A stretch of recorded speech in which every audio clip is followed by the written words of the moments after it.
is OverDrive with Hayes, Noodles, and the O-Dog on TSN 1050.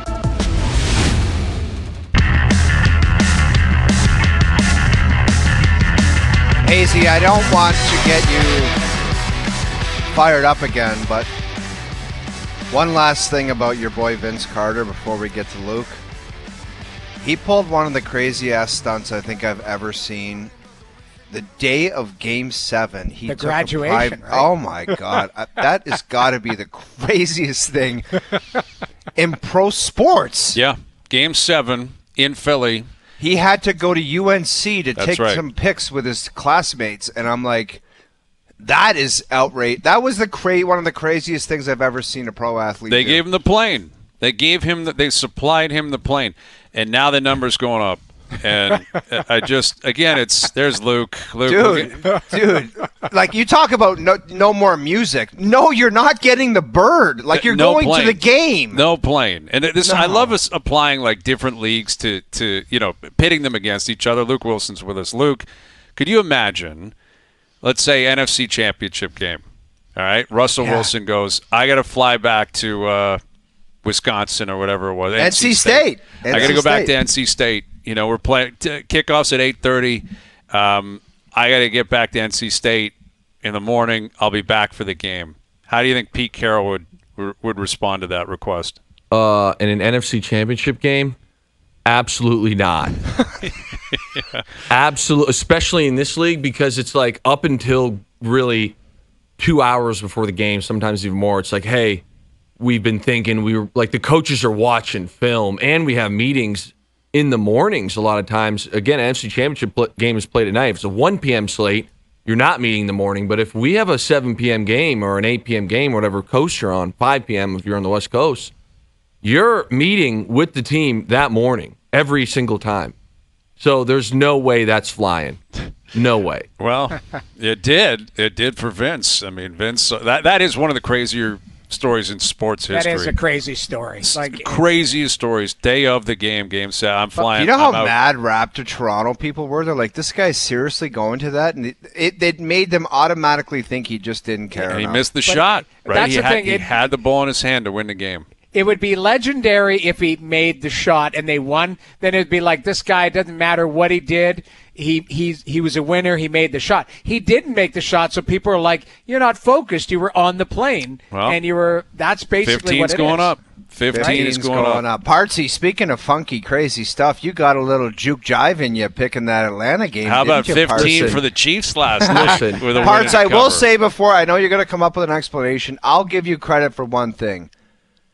There was thought put into it, and it almost happened. And it's a piss-poor loser mentality to say, good try.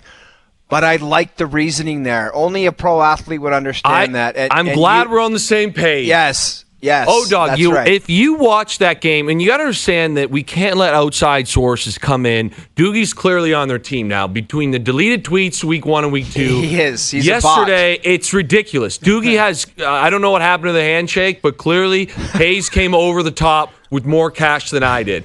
Okay, you watch that game as a pure football, and it's a great pick. They squandered that. There is no way the Falcons should not have covered. And let's go to the 4 minutes left in the game when they went for it on 4th and 5 and had one of the strangest 4th down plays. I'm sitting there watching. Here comes the field goal. We're going to have the 2 points covered. And even the 4th and 1 late, how do we not get that? So we got jammed. I'm not going to sit here and blame the refs on the PI to Kyle Pitts. Was it a PI? Yes, but I'm not going to sit here and blame. But we gotta remember, Partsy, that we're dealing with Geppetto and Pinocchio on the other side here. Dude, I'm aware of it. It's a Geppetto farm. But let me ask you this. I see you losing your mind last night with Jay.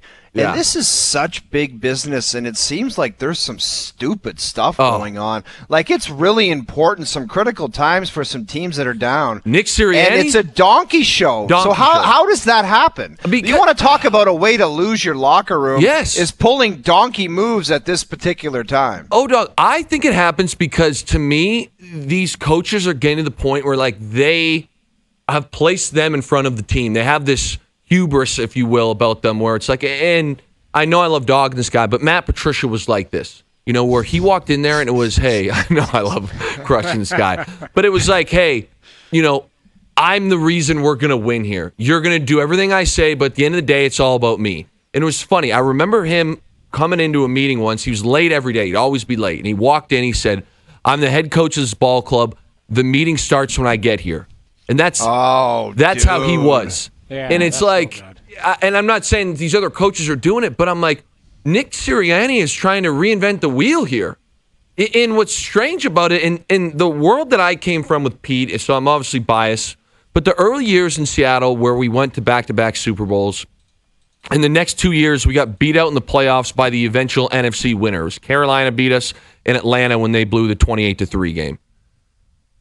Pete was like, listen, every game day, at the end of the day, man, we're better than this team. We need to go out, take care of our business, run our plays, we'll win. We have better players than they do. We are better coached than they are. That's the world I'm coming from here, where it's like, Sirianni is over here, we got to go for it on fourth down. No, you don't. Kick a field goal. Mm-hmm. The next one, kick a field goal. Oh, now we got a 60-yard field goal. Let's try that. Okay, take into effect that the Saints have barely moved the football, and our guy, Vic Fangio, is in his absolute bag right now. Of course he does. But we're going to give Derek Carr in the offense a 49-yard field. And again, even yesterday, I look at Raheem Morris, the coach for the Falcons, and on the fourth down play, this is the one when they were down 5 still. I guess they lost by 5, but the first one, it's like, hey, the Chiefs haven't really moved the football that well. They haven't scored a ton of points. You have 3 timeouts. Like, the amount of pressure now this puts on Kansas City, where it's like, hey, we have to basically end or score more points or end the game with the ball because we're about to be, down or up 2. But instead we go for it. And again, what gets weird to me is that they don't have these, great looks. That 4th and 5 was a generic football play. It was not like a schemed up, this is a one-time play we have for this week. And I just scratch my head because it's across the board, and I could keep going here. Even the Lions. And the Lions, to me, I look at this team and I'm like, okay, this is a Super Bowl contender. Like, what are we thinking? And somehow it's like we can't seem to play the game without having a hook and ladder or something ridiculous like that. That's a horny I just can't wrap my head around something, and they made up their mind before they even get in there that they're going to find a time and a place for it.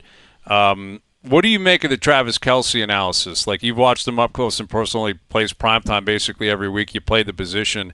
A lot of people saying he's done, he's finished, he can't play anymore. He looks heavy to me. His QB stuck up for him today. As he would expect he would, and he should, I think. But what do you make of it? Again, it's 3 weeks. Has he looked spectacular? Obviously not. But it's a matter of time to me before this guy goes off for 80 yards and 2 touchdowns, and everyone's like, Travis Kelce and Patrick Mahomes are the greatest duo of all time. I think what's jamming him up a little bit right now is that, 1, Rashee Rice looks great.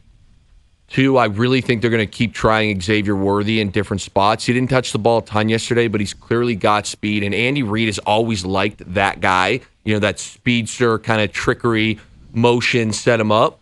And then 2, you come at the half yesterday, out at the half, and they basically gave the ball to Carson Steele, the alligator owner himself, and just said, this is going to be our game plan. We're going to run it right at these guys. And it did work. It was an effective game plan in the second half.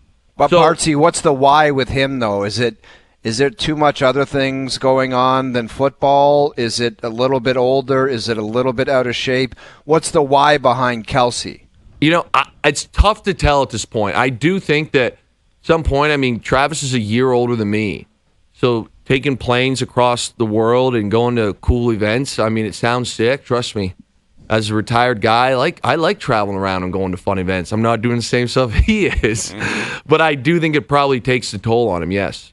For sure it does. Last night you were talking about it, the Cowboys' run defense, and how bad it was yesterday, how bad it was against New Orleans. They're 1-2 now. Dak was leaving the stadium or leaving the field saying, if you want to jump off the bandwagon, go ahead. Of course, what's he going to say? The guy's making more money than anyone in the history of the game. He better have some confidence. But that division looks funky right now, and the Cowboys, what do you make of it? I mean, could that basically sink their season if they can't find a way to stop the run? How do they possibly win 10 or 11 games and make the playoffs? Yeah. Hayes, you said it, and I find it funny where it's like, I just wasn't this guy. Where all of a sudden, out of nowhere, it's like, okay, the Cowboys have lost 2 games, and like our quarterback's like, jump off the bandwagon now. Like, who cares? Who cares who's on and or off the bandwagon? That's the last thing I'm thinking about, is if the fans will abandon our bandwagon. Right. It's like, we've got some problems here. The next thing I'll say is, and I mentioned this on Jay yesterday, like, if you can't, it's not that they're not stopping the run. They are so bad at the run that it almost puts them in an impossible place on offense. Like, what do you want these guys to do?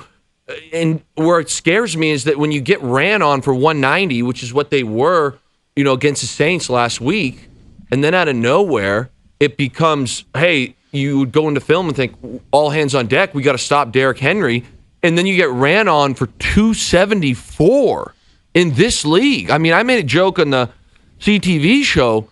When I was in college and late in high school, my brother played for Western University, and they would run games where they'd run for 274.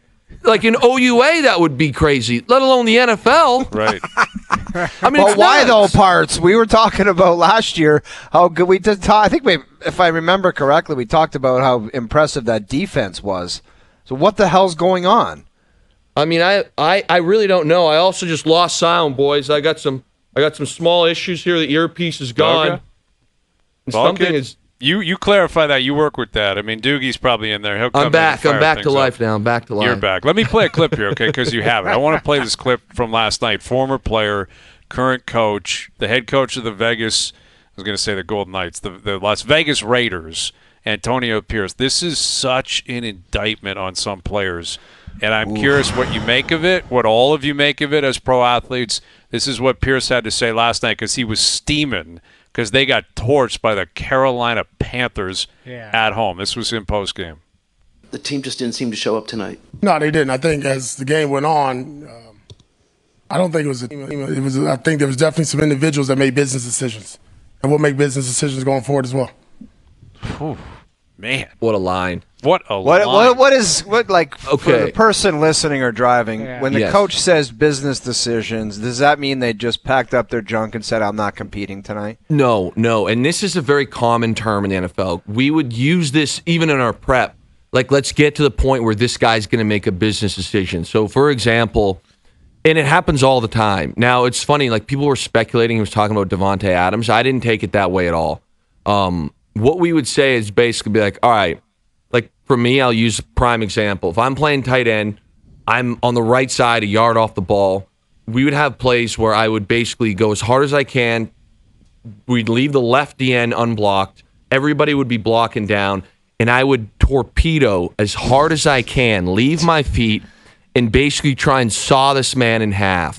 Okay, right above his knee, right in the thigh board. That's where I would aim. And again, if you have the right angle, he either takes it on or he olays it. But if he olays it, he's now out of the hole, and theoretically, it doesn't look as cool, but you still win the rep. And what we would say is, like, in the first quarter when it's 0-0, it's easy to, take that on because it's like, hey, we're all amped up, yada, yada, yada. But we call it 3 to 4 times, and now all of a sudden, if we're up 10 in the fourth quarter and our Legion of Boom defense is absolutely playing lights out, your offense looks like trash. If you're making 10, 11 million bucks playing that defensive end, are you going to sit here and say, hey, man, we're down 10, we can't score, this game's over, I'm not going to eat this contact from this Canadian tight end who just doesn't give a damn about anything right now, the grimiest guy on their team. It's like, I'm going to lay it, we're going to get 6-7 yards, and we're good to go. And that's what he's talking about, business decisions. So I think where Antonio Pierce, and I can go across the board where it's like, hey, I'll go to the offensive side of the football. You're an offensive lineman, you're down, you're playing for the Raiders, you're down 34-7 or whatever it was in the fourth quarter, and you have a cutoff block, and the guy plays outside. Well, what you'd want to see with an absolute dog, or how we like to say on this, somebody who drives a Ford F-150 King Ranch in the NFL, is now he climbs up and tries to absolutely tattoo some poor, helpless DB just to send a message. But a business decision would be like, hey, I got my guy. He's not going to make the play. I'm just going to kind of lightly jog, which when you have a collective of guys that are, quote unquote, protecting their own, not really selling out, not saying that they're trying not to get hurt, but trying to not have as many collisions as you can, that's when there's a big problem. And I look at a guy. So what can you do about that? What is the coach's business decision? Counter. Cut him. You're gonna. Well, you got to think. This is what's funny in the NFL. Is and I laugh because we always talk about the big name guys. Tonight, Trevor Lawrence, Josh Allen. What most people don't realize is the NFL's roster, especially the bottom 5 or 6, is a revolving door, including all the practice squad guys. So, it was not uncommon to be like, hey, buddy had a bad game. They don't owe him any money. There's no guaranteed cash for the last 10 guys in the roster. Get him out of here. Kick him to the curb. That's bold, man. That's how it is, though. Yeah, no, I hear you. You would yes. But that's why it can't be Devontae Adams because they're not doing. Even if it is him, he ain't getting cut. Correct. He's not going anywhere. But I'm not as bad as this makes me sound. My 4th, 5th, 6th year. 6 was Detroit, so it's called 4 and 5 in Seattle. There are guys that I'm showing up on game day, not many, but the odd one, I don't even know their name. They've been here for a week, and if he doesn't play well, he'll be gone Monday morning. Right. We called the guy the Grim Reaper. It was always some young kid who had GM aspirations would be sitting at the window waiting for the guy to come in the building, and you just look at him like the Grim Reaper's got another one. Ooh. Oh, man. The Grim Reaper of Picks has arrived.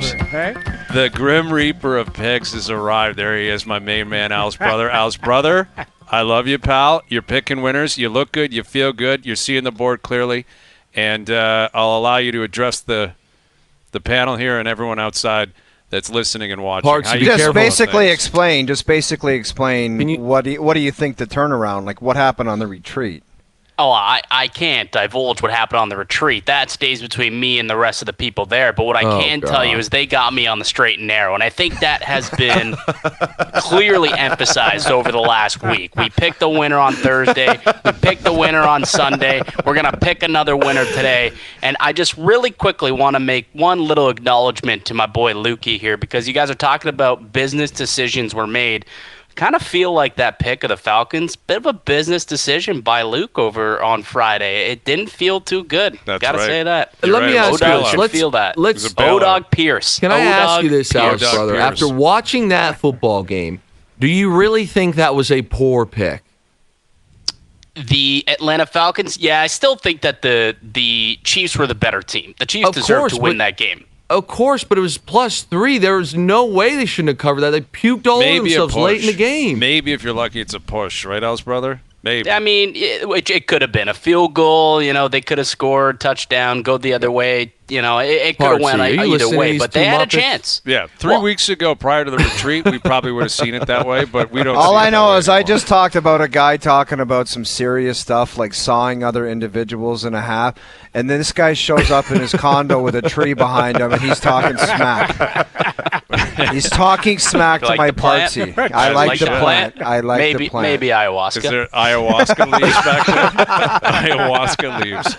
I love it. All right, well, let's get to the action because we got a 2-pack, and as of right now, this is basically a rounding error.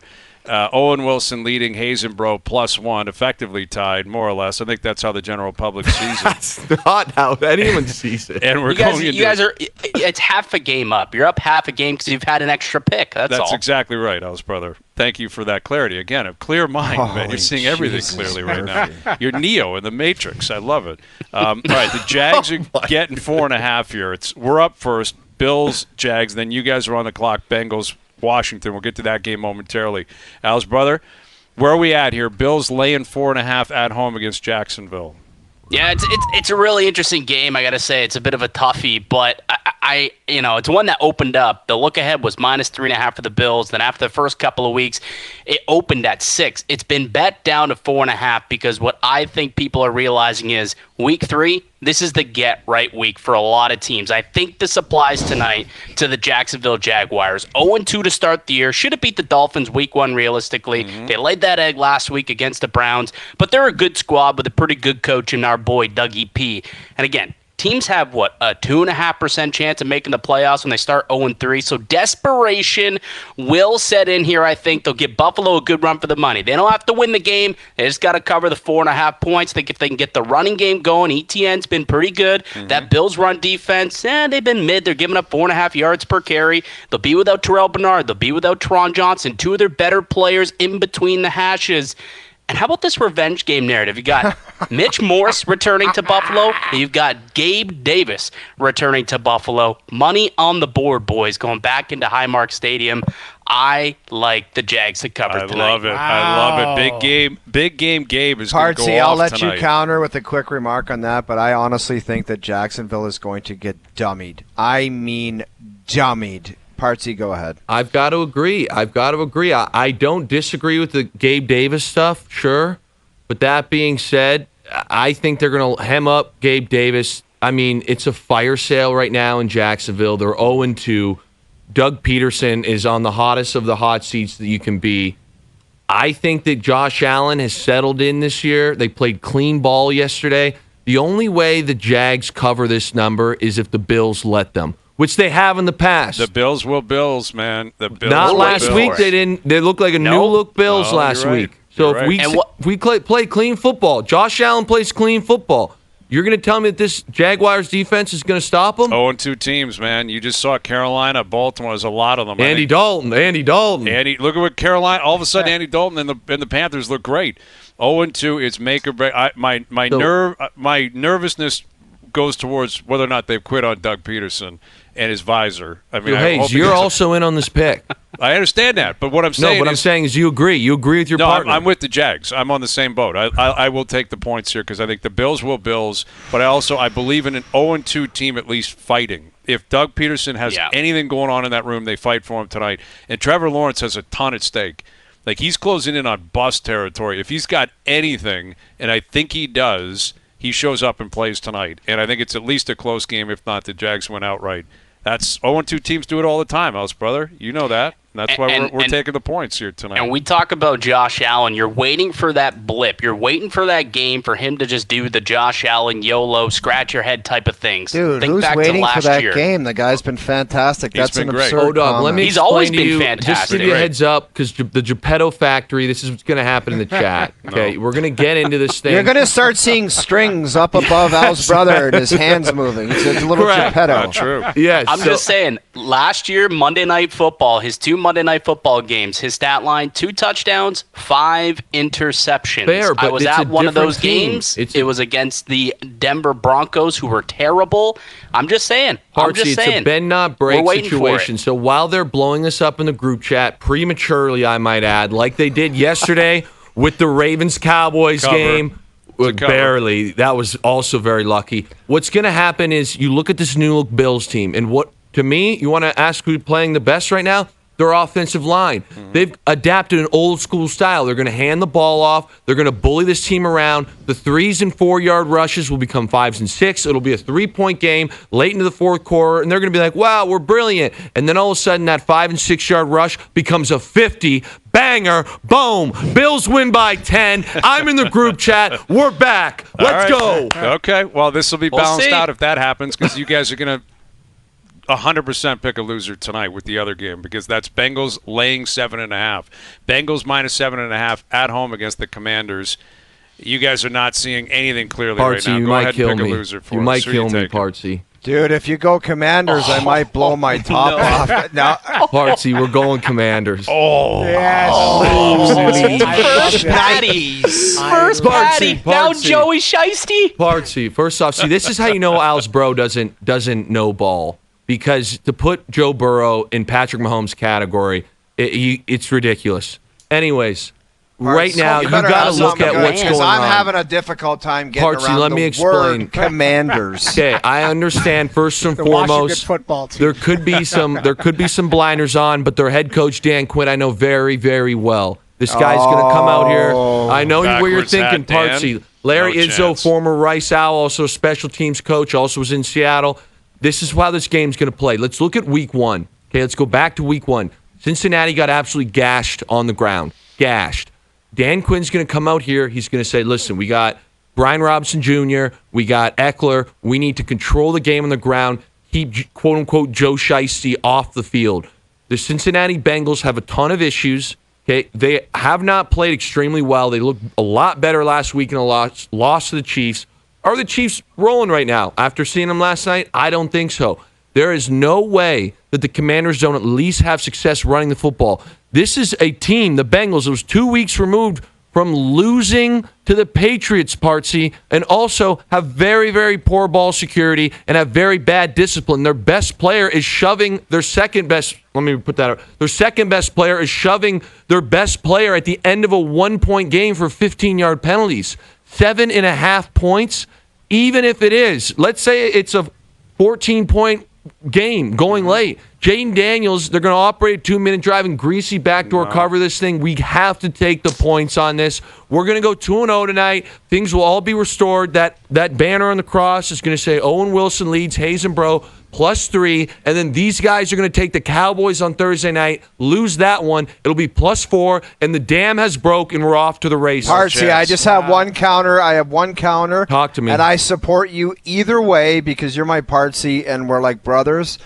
But sometimes you just go big picture. I thought Bengals against KC, you're like, these guys are on the verge of turning this thing around. I think they're going to win. Don't run. There's no question about that. But the other thing is, I just think of the Washington Commanders as being absolute garbage, trash, dumpster fire. O-Dog, you got to think of it like this. As we knew yesterday and we executed this, Vic Fangio is our guy, right? Vic Fangio is going to come to play. I mean, he what a game he called. You know, there were Muppets out there like Al's bro who thought the Saints' offense was good after 2 weeks. Clearly, that was incorrect because Vic Fangio stopped that. Dan Quinn is that guy. It's prime time. He comes from the Pete Carroll tree. He knows how to get the boys wound up on prime time. He knows how to talk turnovers to his defense. They're going to be bend, not break, and he knows run the football. This guy's been around the block. He'll keep us within 7.5. It might be 7, might be 5. We'll stick there tonight. We're going to be all right with this. I got a very good feeling we're going to be 2-0 unless the Bills bill. I love this. I love this house, brother. I love where we're at. I really love where we're at. I'm concerned. So do I. You should be, Noodles. I mean, these guys are spiraling out of control, man. I never thought I would hear the word Commanders when you're choosing, but I get it. I understand the logic behind it. Big spread. In Luke, I trust. Put it that way. I appreciate that, Noodles. Right. But I after last night's pick. When you say Washington Commanders, it's basically the guy that I send in the group chat that's in the grocery store. Precisely what I'm the gross underpants. That's what it is. The underpants camera. Yes. But you never know. Sometimes all things aren't as they appear. Well, 7.5. I don't know, guys. Desperation. We're talking about another 0-2 football team here in the Cincinnati Bengals with their season on the line. That's T. right. Higgins coming back. That'll add to that offense. This is what I'm talking about. Their season is not on the line. These are just little tidbits that my guy read on Sportsnet, Sports Center, Sports Yahoo Sports, whatever. Not true. Not Covers.com, FanDuel.com. Where do you read these things? Their season's not on the line. And we're going to get hats that just simply say this. Pro athletes, no Geppettos.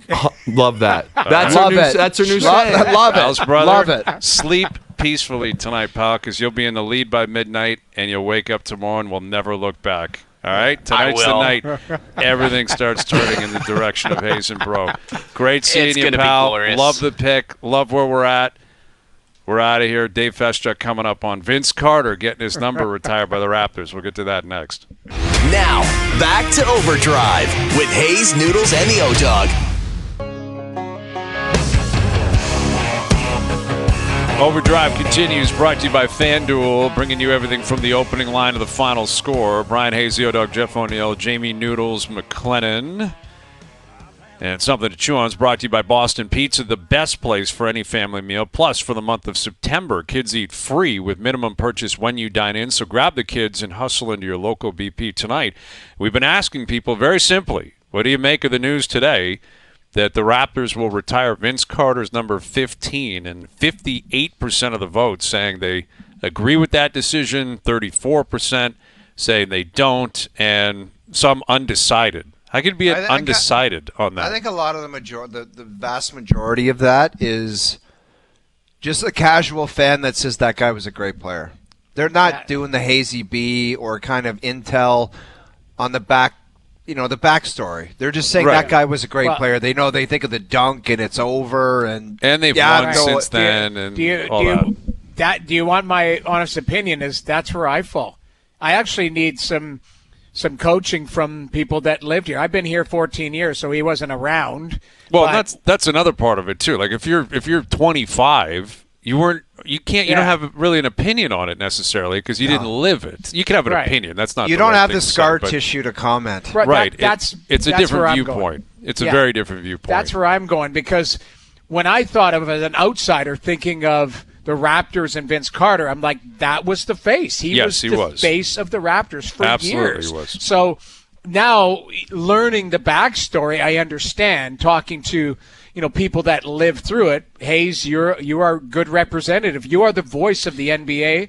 According to Dwayne Casey, that is accurate.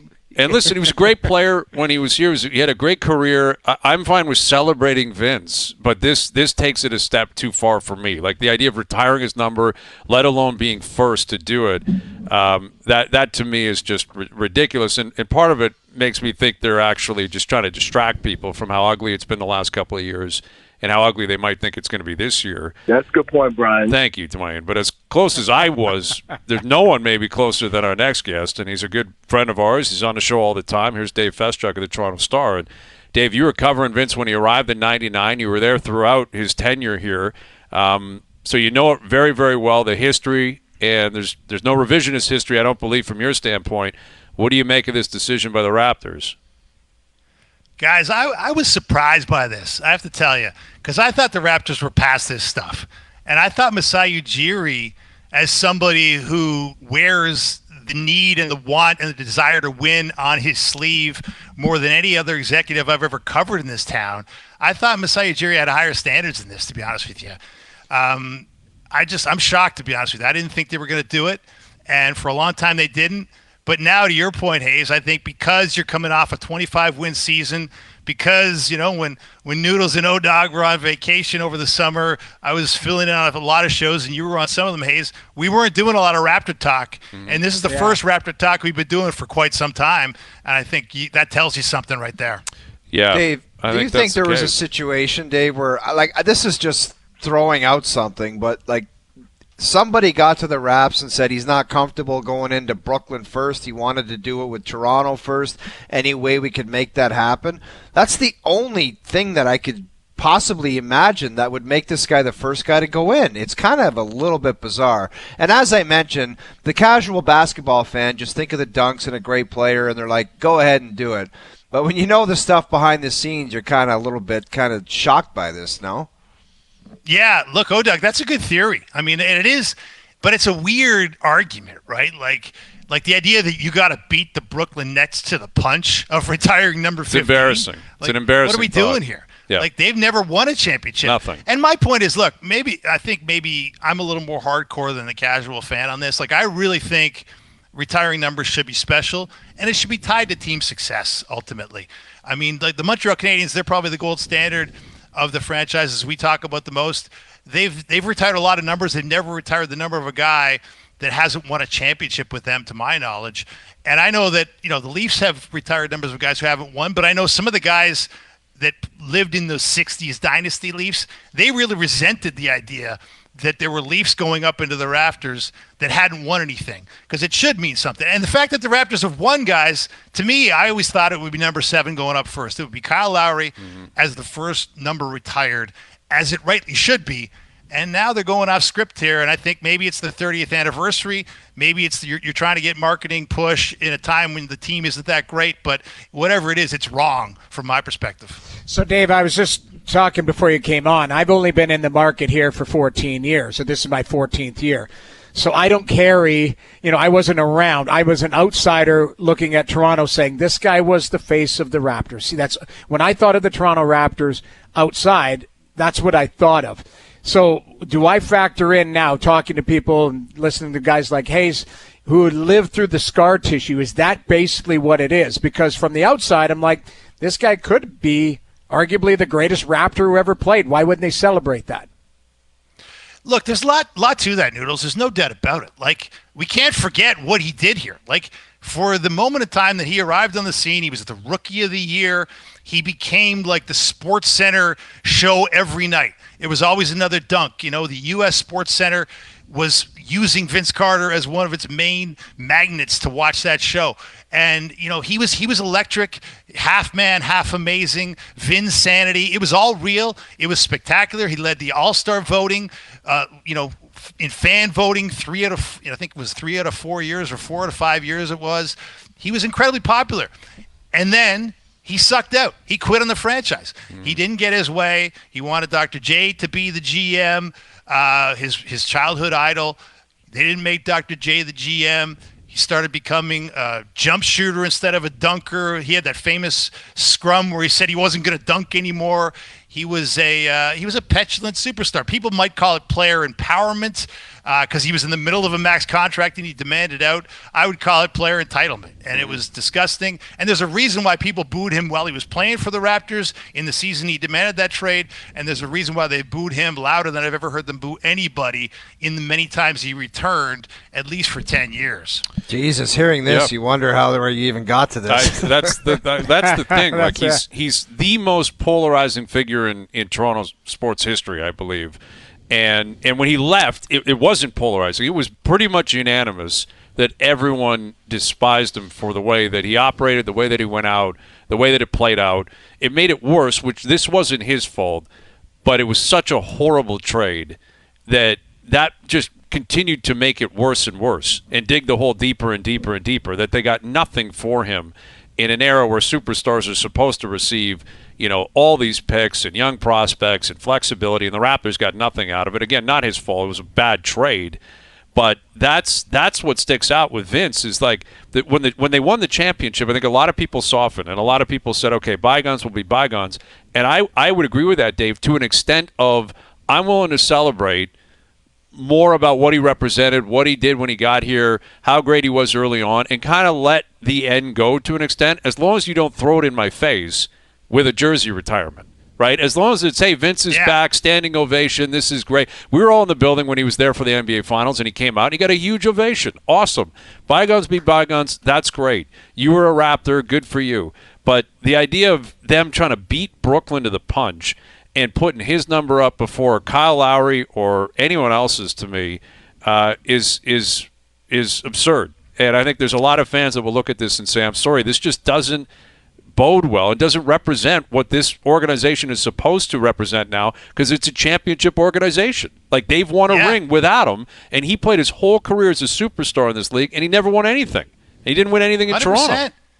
Like, they had in his time in Toronto, guys, they had a sub 500 record, and they won one playoff series, okay? Right. They might have won a second one, except him and his mother had this grand plan to get him to graduation the morning of Game 7 against Philly, and it was just so bizarre that I remember the veterans on that team were just shaking their head going, who's running this team? Were you in Philly for that, Dave? Like, you were covering the team at that. So you were there day of when he flew down to Carolina. Yeah. People were what just are you shaking guys their heads. talking Nobody wanted about? to say it on the record. But I remember, the Charles Oakley and Del Currys of the world, Steph's dad. Yeah. I mean, they were veteran NBA players at the time, and they were just shaking their heads going, like, what's going on here? But, whatever. Bottom line is Vince did not play well that night. Right. Say what you will about the graduation ceremony. He did not play well, and he missed the most important shot. So that's just the facts of the matter. And look, I understand, guys. He did a lot for this franchise. Speaking to people in the Raptors organization today in some contentious talks, let's say, where we had an argument in some cases about whether this was right or not. Look, there's some arguments for why he's important to the culture of basketball in Canada. You can say, hey, he put the franchise on the map. He put Canada on the map. They called him Air Canada Carter. and that means something. But as much as he put the franchise on the map, he also had a very active and vindictive role in trying to wipe it off the map with that trade demand. And the trade, as to your point, Hayes, it really did do massive damage to the team for many years to come. And to say it wasn't his fault, it's true. It was Rob Babcock. May he rest in peace. He was an inexperienced GM. He panicked. I think Rod Thorne, who got Vince in that deal, kind of was almost like gleeful. Like, I couldn't believe they accepted my offer, but we got him. And that's all true. But the bottom line was Vince made it tough to trade him because he withheld services. Like, he didn't try. I mean, and so, yeah, he could say, well, the management was screwed up, and I know his defenders say, well, he was playing for a terrible team. But how about the teammates that he looked in the eye and let down? How about the coaches that he got fired as he stopped trying? I mean, and Vince is, really rehabilitated his image. He became a beloved journeyman, played 20 more years almost after, 15, 16 more years after the trade. He's done a great job in media. I like Vince, don't get me wrong. Right. But we can't overlook the facts, and people say he was young. He wasn't that young. He was 27 years old. He was on his fourth agent. He was on his fourth coach. Like, there's no way you can look at that chapter in Raptors history and come out of it saying, yeah, let's retire Vince Carter's number. Yet here we are. What do you think? Hearing all this, you're just like, wow. But what do you think the reception is going to be? Are everyone just going to say, I got to be on my best behavior tonight because this guy's jersey's getting retired? I think so, O-Dog. Like, and I wouldn't, if I was a fan, I wouldn't boo him now. Like, it'd be rude. Like, he's a good citizen. I mean, he does a good job with ESPN or whoever he's working for these days. Like, he's going into the Hall of Fame. Like, he's a respected member of the basketball community. Like, I'm not going to boo you for history, but I'm not going to forget history, right? And they booed him for 10 years plus for a very good reason. And it was right. Like, I've never seen anything like that, guys. Like, they were wearing baby bibs that had his number on them the first time he came back to the Air Canada Centre after being traded to the Nets. And it was vicious. And to his credit, he rose to the occasion, man. He torched the Raptors more than once as a member of the opposing team. Like, he didn't have that eternal fire sometimes, but if you lit it, it would burn hard, man. And so it's complicated, I know, but ultimately, to me, it should be about winning. And raising his number to the Raptors, to me, it's about a popularity contest. Yep. It's about kind of pandering to a generation that knew him when they were kids. Like, yeah, all these NBA players that say he was their childhood hero, like Shai Gilgeous-Alexander, Jamal Murray. These guys were all like 5-6 years old when all this happened. They don't know what really happened. They weren't living it like we were. And so I think it's wrong, but they're going to do it, and it says something about where they are in franchise history right now. They have to do it. It feels like a distraction. It does. It feels like a marketing thing. 30-year anniversary, the jerseys, Vince, like them trying to get some sort of buzz going. And it also, in a way, kind of feels like the Canadian move because of what you said. The reaction when he came back was so visceral, so over the top, so loud, so New York, so Philly, that it's almost like we got to rectify that. Sorry, apologizing. We were really rude to you, even though you screwed us. And now we're going to make it up to you by putting your number up in the rafters. It's almost the perfect Canadian way of going about it, and yet here we are. All right, Dave, great stuff, pal. We appreciate the insight as always. We'll do it again soon. Good chat with you, fellas. Have a great day. There's Dave Feschuk of the Toronto Star. Dave was in the muck, man. He showed up. He was covering Vince the whole time. The Raptors up close and personal. He knows it all. I love man. speaking to Dave about Toronto sports. Nobody knows it better. I love having him on. Mm-hmm. Can you imagine though? Like, he's there, and you're trying to be respectful, and you're in a scrum that morning, and they're like, "Yeah, he's not available. He's on a bird. He's on a bird. He's going to what is it? A college graduation? Graduation." Well, and you go, Charles what? Oakley was on the team, and like he said, can you imagine Charles Oakley being? I'm shocked Charles Oakley didn't nix the whole thing and say, "Actually, you're not even let's have a team meeting. That's a good point. You're not going." That's a valid point. That where were the veterans to say, "What do you think you're doing?" Yeah, because they would have caught wind of it, and somebody If I was the GM and somebody brought that to my attention, I would call one of the players and say, "You guys need to have a team meeting because this guy wants to fly a plane to graduation. So you talk to him about it." Right. Crazy. That's exactly crazy. what should have happened. Yes. In retrospect, the players should have called Dealt the meeting with and said, "You can't do this, man. Yeah. You can't do it. We got Game 7 tonight. Come on, you're a professional." All right, our best bets brought to you by FanDuel still to come. Chris Johnston on the Leaf game last night. What do you make of Pacioretty's outing, Cowan's outing, where Craig Berube's at moving forward, and Dave Naylor coming up from Buffalo ahead of the Monday Nighter as well. Overdrive continues. TSN 1050 and on TSN 4. All right, Chris Johnston coming up. Dave Naylor from Buffalo.